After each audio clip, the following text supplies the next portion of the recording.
Et là, je vais accueillir de manière urgente l'équipe du centre de référence de Bicêtre,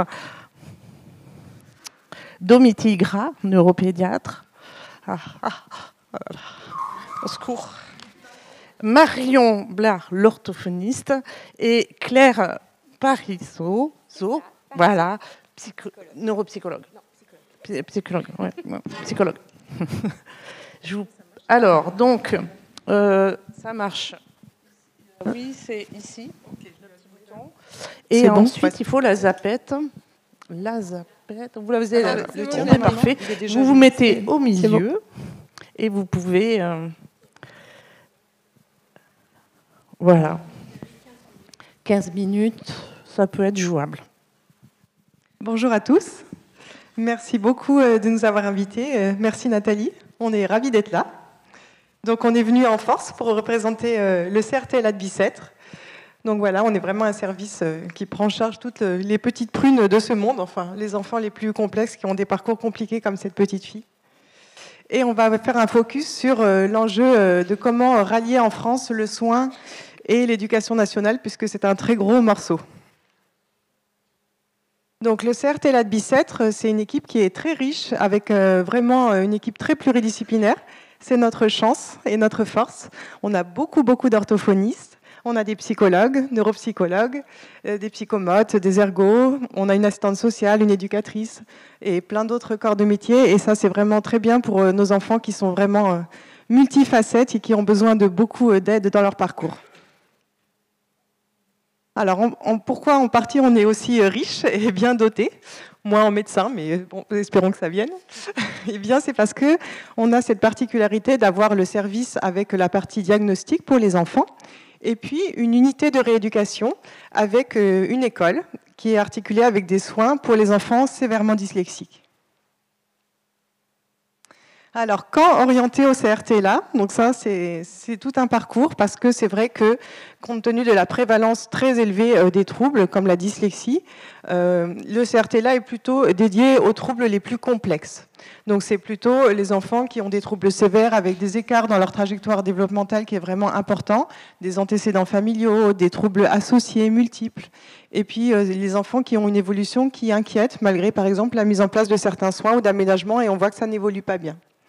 Et comme on le dit toujours, il ne faut pas attendre l'avis du CRTLA, surtout malheureusement comme c'est embouteillé, pour faire toutes les démarches qu'on peut faire dès le niveau de proximité par le médecin traitant, comme se battre pour faire une reconnaissance MDPH, comme essayer de tester l'audition très vite, appuyer la socialisation, se battre pour essayer d'avoir un bilan en orthophonie, etc.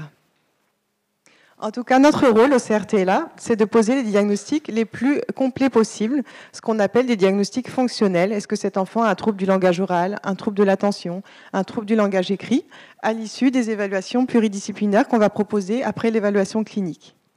Et à l'issue de ces diagnostics plus précis, en effet, l'enfant va mieux se comprendre, les parents vont mieux comprendre le fonctionnement de leur enfant, et on va proposer un parcours de soins individuel. Donc après, petit focus sur notre unité de rééducation. Chaque année, on a 35 enfants d'Île-de-France, âgés environ de 8 à 11 ans. Oups, pardon. Qu'est-ce qui se passe? Oh mon Dieu, mon Dieu. Je spoil tout, c'est horrible. Bon, c'est pas grave. Et donc, dans cette école, nous prenons des enfants qui ont comme point commun d'avoir une dyslexie extrêmement sévère. Et pendant 1 an, parfois 2, on essaye... Oui, ça c'est pratique, merci. Ça c'est pour mon propre trouble de l'attention. Depuis le début, j'ai le truc sous les yeux et je ne le vois pas. Il m'arrive toujours des trucs bizarres en communication. Mais comme ça, vous ne vous ennuyez pas.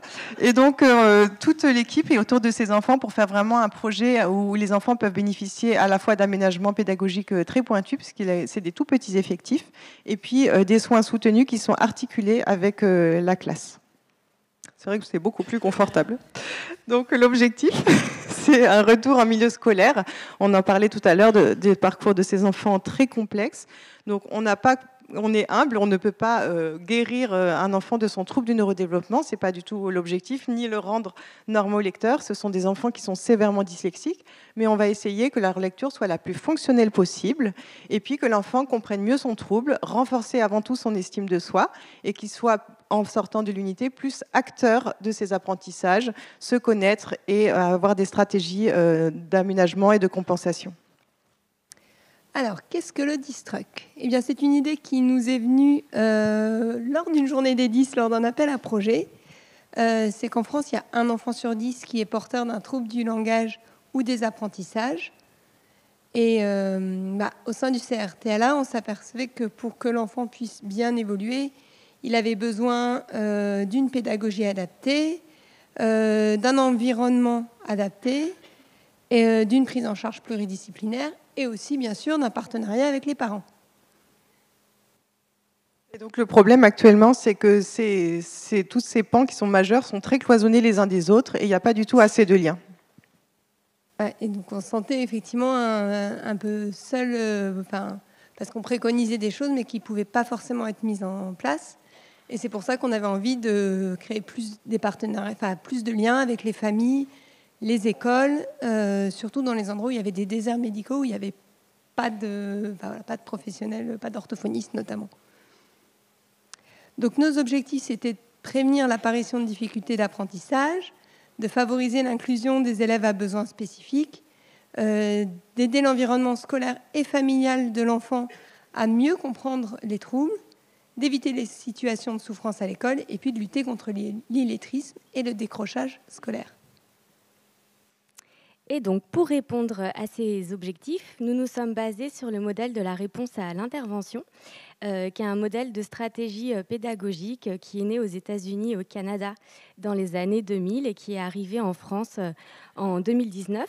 Donc, c'est un modèle qui est symbolisé par cette pyramide que vous voyez là. Donc, le niveau 1, ça correspond à l'intervention de l'enseignant en classe entière, classique, qui va profiter à 80% des élèves. Simplement, il y a des élèves qui vont rester en difficulté scolaire et qui auront besoin du niveau 2, qui correspond à environ 15% des élèves. Et donc, le niveau 2, ce sont les interventions en petits groupes de besoins, qui correspondent aux APC, par exemple. Malgré ces interventions de niveau 1 et de niveau 2, il y a des élèves qui ne vont pas suffisamment progresser et donc ils auront besoin du niveau 3 qui correspond à un suivi individualisé, c'est-à-dire par exemple de l'orthophonie. Et donc le Distruc, on va voir qu'il intervient à ces 3 niveaux. C'est la... Je reviens. Oui. Donc le Distruc intervient à ces 3 niveaux d'intervention. Au niveau 1, il intervient pour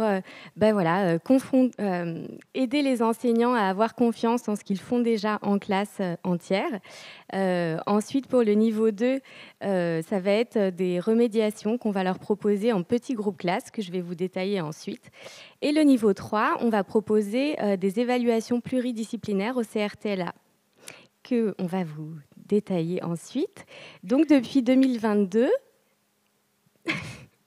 nous avons accompagné 5 écoles dans le 77, mais également dans le 94. Plus de 1000 élèves ont bénéficié de façon directe ou indirecte de notre accompagnement. Et donc, nous avons effectué, dans le cadre du Distruc, environ 40 hôpitaux de jour au CRTLA, ce qui correspond à la prévalence des TND sévères. Donc, fort du retour positif des enseignants, on a décidé de continuer l'aventure. Je vais vous expliquer de façon un petit peu plus concrète en quoi correspond un accompagnement d'une école sur une année scolaire. Donc la première rencontre a lieu fin septembre avec toute l'équipe pédagogique de l'école, le RASED, les psychologues éducation nationale. Ce qui nous a été remonté, c'est qu'il y avait vraiment un manque de formation des enseignants.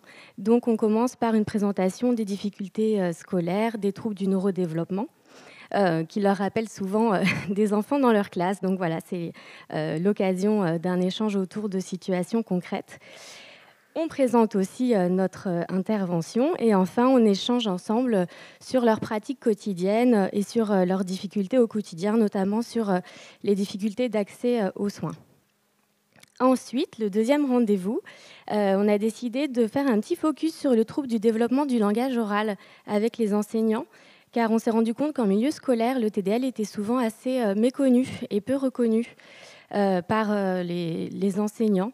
Et ça pénalise beaucoup les enfants s'ils ne comprennent pas au niveau du langage ce qui se passe en classe. Donc on s'appuie pour ça sur les visuels de RADLD, qui est un mouvement international de sensibilisation aux troubles du langage, qui a une antenne à Grenoble. Donc voilà, il y a un petit focus sur le langage oral, et ensuite on propose plusieurs interventions qu'on va leur expliquer ensuite. Il y a une intervention sur le langage oral où, en fait, on va travailler la narration à travers la lecture d'albums en classe. Donc, c'est un moment assez ludique et de plaisir qui permet de travailler différents aspects. Donc, il va y avoir tout un travail autour du vocabulaire, de la grammaire, des compétences socio-émotionnelles. Donc, ça va être le premier programme de co-intervention qu'on va leur proposer. Il y en a un deuxième qui se base sur le programme Parler, qui va être un programme sur le langage écrit et l'apprentissage des correspondances graphème-phonème à l'aide de visuels assez concrets, comme vous pouvez le voir. Et ensuite, on propose des co-interventions en mathématiques avec une aide au niveau de la numération et un matériel aussi très concret et visuel. Et le troisième rendez-vous, c'est le grand jour. Il arrive à peu près en novembre.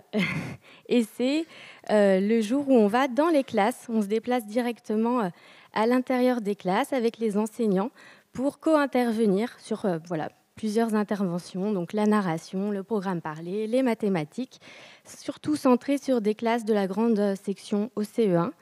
Et c'est souvent quelque chose qui est très apprécié. On ne le faisait pas au début, mais ça nous a été demandé par les premières écoles sur lesquelles on est intervenu, qui est vraiment une intervention en classe auprès des enseignants et des élèves. Et on en profite ce jour-là aussi pour pouvoir présenter le CRTLA aux parents des enfants qui vont être vus en hôpital de jour.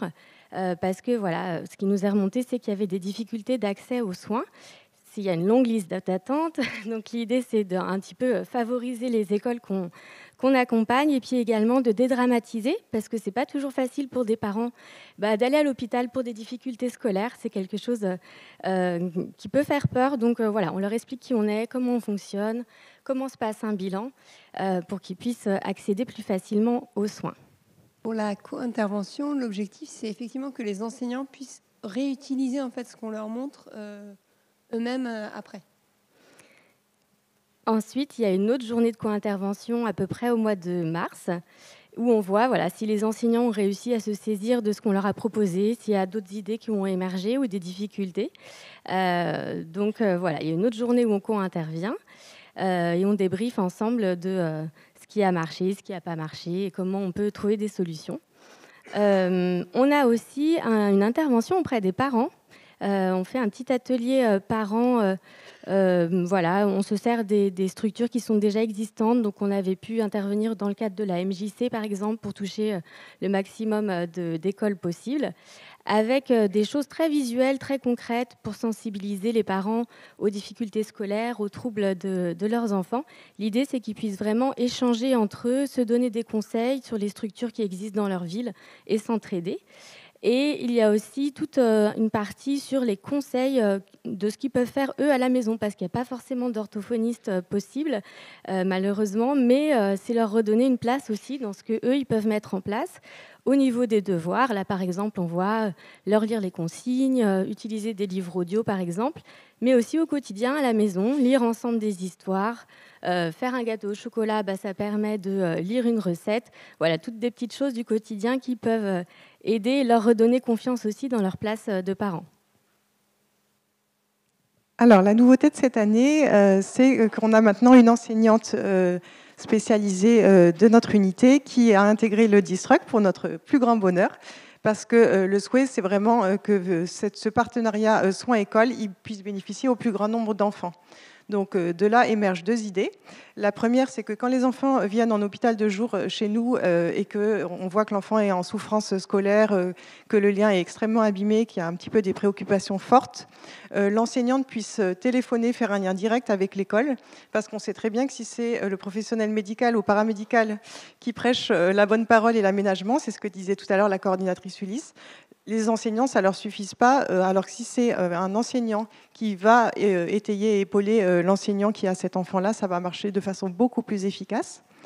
Et l'autre chose, c'est qu'on va proposer aux enseignants des écoles où on intervient de pouvoir venir chez nous, de façon à ce qu'ils puissent voir un peu en direct comment ça se passe dans nos classes, étant donné qu'on a des enfants particulièrement sévères. Donc là, un petit extrait un peu en direct de ce mois de septembre d'une de nos enseignantes qui fait une dictée ballon. Je ne sais pas s'il y a du son, mais en fait, l'idée, là, par exemple, elle épelle le mot « école » et donc chaque enfant lance le ballon en prononçant la lettre. Et en fait, la dictée est ainsi extrêmement progressive. Vous voyez que le deuxième jour, elle va proposer un pictogramme et puis des indices visuels pour les lettres, jusqu'à arriver au triomphe de la fin de la semaine. Donc, comme le disait Claire, les enfants qui sont les plus sévères, nous allons favoriser bien sûr leur accès au CRTLA, de façon à pouvoir poser des diagnostics à l'issue de nos évaluations multidimensionnelles. Ensuite, on a une dernière journée qui va être le retour sur ces évaluations des enfants les plus sévères. Et ça, pour nous, ça a deux objectifs. L'objectif numéro 1, c'est bien sûr pour l'enfant concerné, qui puisse avoir une trajectoire scolaire meilleure, une meilleure guidance des bons aménagements pédagogiques et des soins dont il relève. Et puis, l'objectif parallèle est plutôt pédagogique et formation, c'est-à-dire ça fait de véritables vignettes cliniques pour les enseignants, de dire voilà, cet enfant, vous avez vu ces signes, on a trouvé ce diagnostic-là, comment ça fait écho à ce que vous allez pouvoir mettre en place, de façon à ce que ça puisse leur servir pour la suite pour leurs autres élèves. Je vois qu'il faut qu'on finisse, alors c'est la dernière dia. Donc cette année, on est vraiment plus ambitieux. C'est très bien de toucher quelques écoles dans les déserts médicaux, mais ce qu'on veut vraiment, c'est faire un partenariat avec l'Éducation nationale. Donc on a la chance maintenant d'avoir touché le lab de la neurodiversité, qui est un petit peu le terrain qui va centraliser tous les enseignants ressources, le service de l'école inclusive, les coordinateurs Ulysse, etc. au niveau du 94. Et par leur biais, maintenant, on a des réunions mensuelles avec eux de façon à pouvoir vraiment former les enseignants. C'était notre rêve. On avait beaucoup de mal à accéder à la formation de l'Éducation nationale et par ce biais, on va pouvoir vraiment leur partager toutes les compétences qu'on souhaite et on est ravis de ça.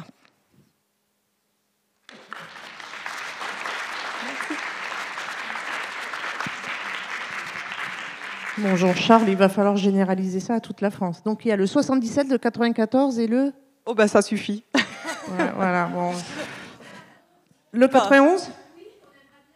Et oui, voilà. Et alors ? Nous aussi, on aimerait bien. Pour l'instant, on est à moyen constant, mais on va essayer de déployer nos ailes. On va faire une pause. Si vous voulez leur poser des questions, venez les voir. Mais en tout cas, je voudrais de nouveau les remercier. Ils ont un stand. Vous avez un stand avec... non, c'est le stand de Réseau TAP. Ah oui, parce que le CRTLA fonctionne avec le Réseau TAP également.